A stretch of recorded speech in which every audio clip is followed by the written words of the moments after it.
after the anniversary service, and I wasn't able to deliver my address. I don't know if it's really a sermon. There were a number who asked if I could do a part 2, perhaps deliver what was supposed to be done on that service. So this is really the fuller version of the few words that I spoke in terms of our history at that service. And so some of it will be repeated in some way, and hope some new stuff will be in there as well.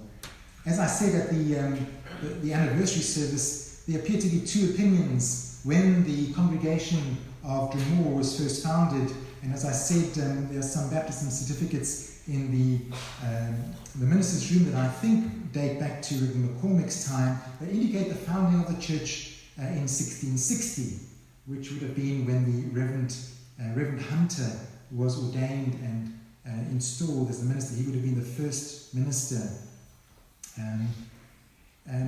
But Reverend Peaston, who was also a historian, studied at Oxford, and who was a member of this congregation for 31 years and minister here, he dated the founding of this congregation. He suggested it should more accurately go back to 1620, shortly after the beginnings of the plantation of Ulster in the reign of King James. And Reverend Peaston suggested the earliest Presbyterian community, it might have been small, but it would have been here at around that time, and would have been serviced by Presbyterian army chaplains from Scotland, who would have been stationed in Dromore, serving the very earliest beginnings of this small Presbyterian community, which had been growing in Dromore from around 1620.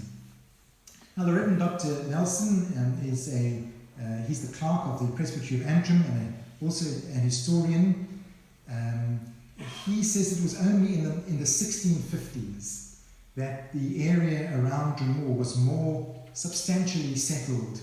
And so it was only by 1660 that the Presbyterian community here in Dromore was big enough, was viable enough, that they could afford to support a minister, which is why in 1660 the Reverend Henry Hunter was ordained and installed as the first Presbyterian minister of Dromore. And as I shared at that service 2 weeks ago, Reverend Hunter's ministry soon faced some challenges. For a time, Reverend Nelson says that Reverend Hunter and the congregation worshipped in the parish church, which would have been the cathedral. There was a Protestant bishop, the Reverend Taylor, who was in charge of the cathedral, but it appears that he didn't live in this area. He was kind of bishop by extension. And Reverend McKee has told me that there were very few Church of Ireland ministers, or what we would call Church of Ireland ministers. I'm not quite sure what they would have been called then, Anglican ministers, but I don't think the Church of Ireland was really constituted as a church in that way. And so in many towns around Northern Ireland, you would have had Presbyterian ministers preaching and leading services in parish churches, and some had the blessing of the local bishop. But obviously the local bishop here, when he heard about it, he wasn't too happy about Presbyterians worshipping in his cathedral. And so we were booted out. And for the next 10 years, the Reverend Henry Hunter and his congregation, as I said, like most Presbyterians, had no regular meeting house, and they met for worship either in private homes or in barns. It was only 10 years later, after he was ordained and installed, that the church was able to build a meeting house. And that was in 1670, and it would have been up at the site where First Dromore stands today. Difficult to know whether it was exactly on the place where the current church stands, but that was our common site, because we were one congregation at that time. We'll jump a few ministers ahead. The next significant minister was the Reverend Alexander Caldwell. And in fact, if you look at the board, or if you look at the little history, we've got black and white histories of the church. You can also find it on the website. There were actually two Reverend Alexander Caldwells. Alexander Caldwell Sr. was the father, and he served this congregation for 19 years, from 1700 to 1719. And I guess one could say his claim to fame, certainly in terms of the way the history is written, is that he died while preaching in the pulpit, leading worship on a Sunday. Can you imagine the shock that must have had for the congregation, to have your minister I imagine it must have been a heart attack, dying in the pulpit. At that time, his son, Alexander Caldwell also, was studying medicine at Edinburgh University. But the congregation wished to have him as their new minister. And so they persuaded him. I can imagine it must have been quite some persuasion, because it sounds like he was quite a strong character. He was persuaded to give up studying medicine and to study theology instead, which he did.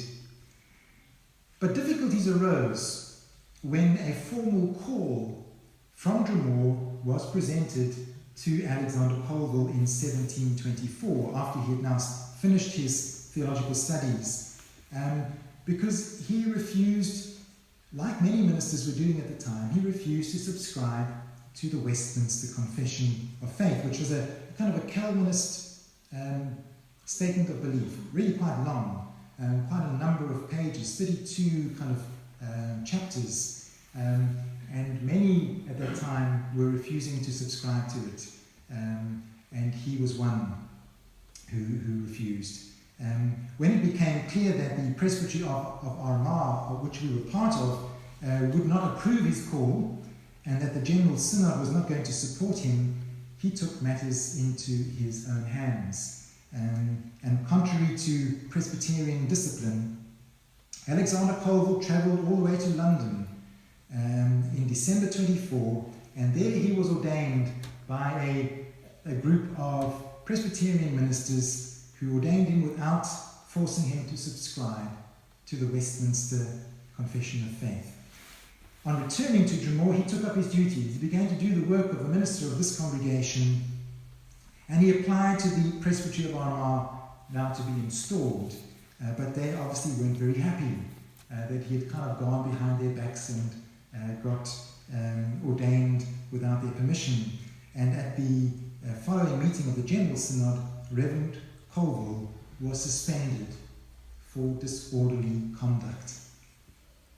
And once again, he took matters into his own hands, and he requested that he and the Dromore congregation be received into what was called the Southern Association, which I get the sense was kind of like-minded congregations in the south, probably with their centre around Dublin, who were known to hold non-subscribing views like his own. And it was outside of the jurisdiction of the Synod of Ulster. And so this was granted, and Reverend Alexander Caldwell was finally formally installed here in Dromore by a commission from the Southern Association that travelled up and installed him on the 27th of October 1725. What followed was a split in the Dromore congregation. Reverend Caldwell's call was signed by 400 members of the congregation. That was about 2/3 supported him. The other third, another 200 members or 200 families, withdrew from his ministry, and they established themselves as a separate congregation.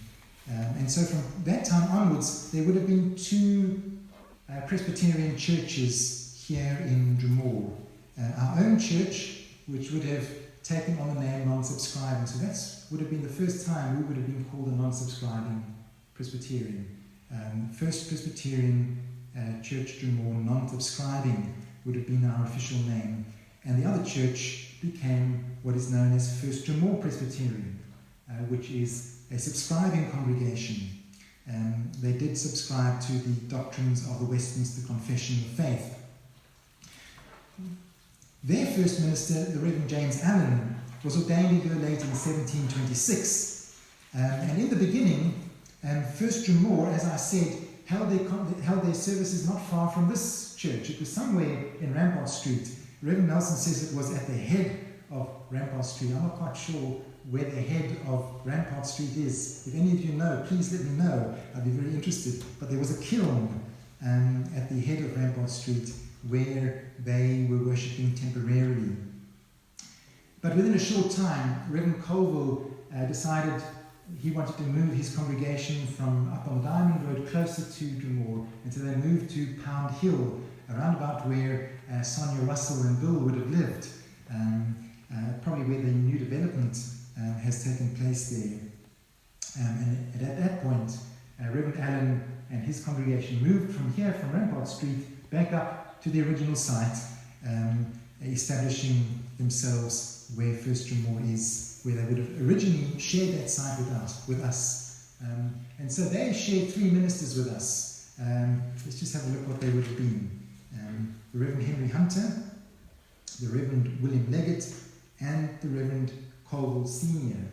So if they have a similar board up at First Dromore, they will have those first 3 names in common with us. And so for that period, you could say from 1660 to 1725, we were one congregation, and if you go by Reverend Peaston's timing, it would have extended right back to 1620. We were one congregation for 105 years together before the split. The next significant moment of our congregation's life perhaps took place under the ministry of the Reverend James Bankhead. Interestingly, he's buried in the cathedral grounds, and I'll be very interested if anyone has any sense of why that was. I'd be very interested to know. I do have the sense that the Church of Ireland was very dominant and sometimes bullied the Presbyterians, and sometimes did not allow Presbyterians to be buried in their own graveyards. And I wonder whether that might have happened at that time. But you can find the gravestone of Reverend Bankhead. But during his ministry, this site was purchased and the congregation was moved from Pound Hill to this site in about 1798-99. Work began on this building, and it was completed in 1801 or 1802, making this meeting house 220 years old. And Reverend Peaston wrote that this church is one of the finest remaining examples of an early Calvinist meeting house. When it was first built, it would have been on the outskirts of Dromore. It's kind of hard to believe that this would have been the outskirts of Dromore, surrounded by green fields, so Reverend Peaston writes, and was flanked by a derelict road, which would have been up Barben Hill.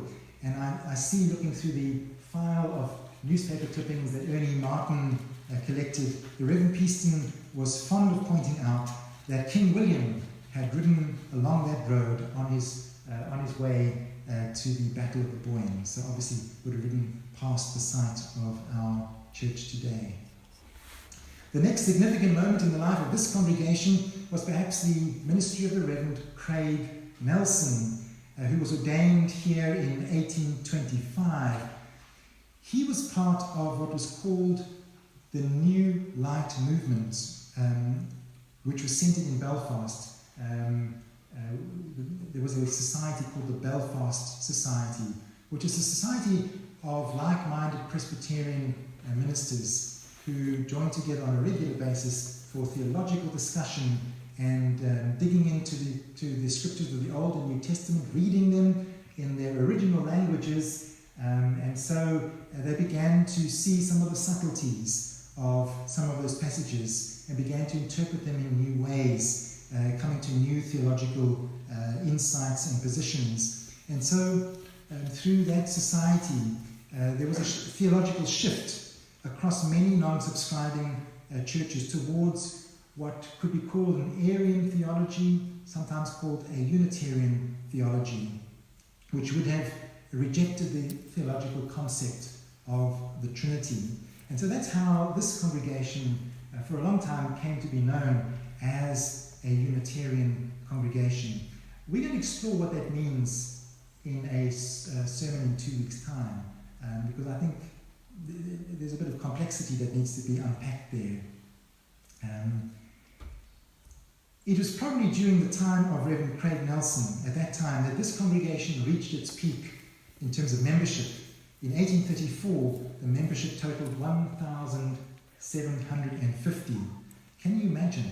That's an enormous, enormous congregation. By 1874, it had dropped to 1,100. And probably the reason for that was that there was a vast kind of swathe of people who began to immigrate over to America. So hence the drop in numbers. But it was still a large and prosperous congregation. And in 1876, during the ministry of the Reverend Robert Miller, the manse was built at a cost of £1,300, which I get the sense would have been a princely sum of money at that time. And Geoffrey Martin has pointed out on a few occasions that the architect for the manse was in fact Alfred Waterhouse, who had designed the Natural History Museum in London. And so it shows just what a kind of prosperous and prominent church this was, that they could pay an architect from London to draw up the plans for our manse. Geoffrey Martin also points out that the former manse was the first building in Dromore to have a telephone installed. Again, probably kind of showing just how prominent and wealthy this congregation was. A little bit shortly after the manse was built, in 1880, a school room was erected within the church grounds, which would have formed the early basis of our current Irvine Memorial Hall. And then, perhaps I should just say, in terms of the school, there were a few church schools in the area, and I can't remember when, maybe Joan would know when they were combined to become part of the Central Primary, which is why our church and First Dromore still have church representatives on the Board of Governors at the Central Primary, because of the fact that we had our own schools that were combined together with the Central Primary. Then in the 20th century, the most significant ministries of this church were represented by the Reverend Alfred Davison, who was here from 1900 to 1944. So he served in this congregation through 2 world wars. That's a really long and significant ministry. And then the Reverend Alexander Elliot Peaston, who many of you would remember, from 1949 to 1980. And together, over that century, they totaled a ministry period spanning 75 years.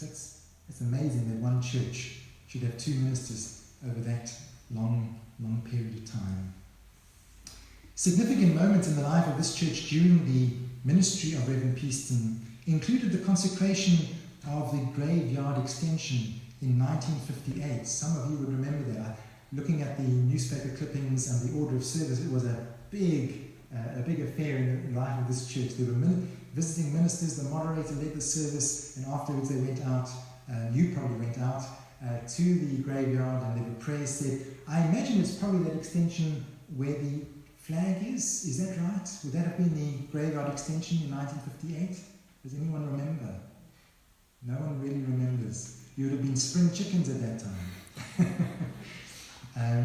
And then in 1961, there was an extensive improvement and enlargement of the church hall, and it was reopened with a grand opening again by the moderator.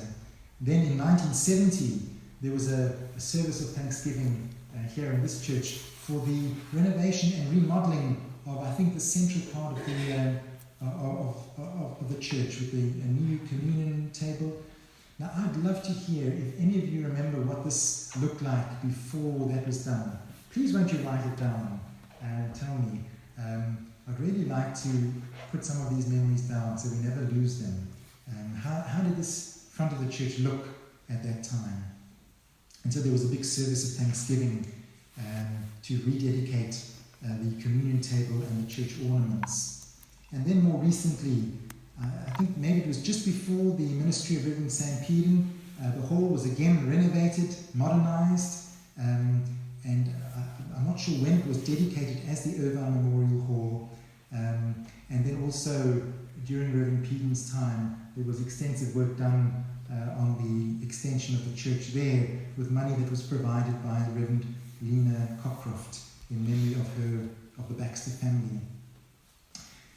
In this brief history, I've made reference to a number of ministers who have served here, but in truth, a church is more than its ministers. Ministers come and go. Some stay longer than others. Some stay 44 years, which is quite incredible. Along with the 20 ministers who have served here, this church has been supported and maintained by literally thousands of members. If you think that at one point the church numbered 1,750, if you add the number of members over the period that this church has existed, it has been maintained and supported by thousands of members, and most of them, many of them, would have been family members of yours in some way or another.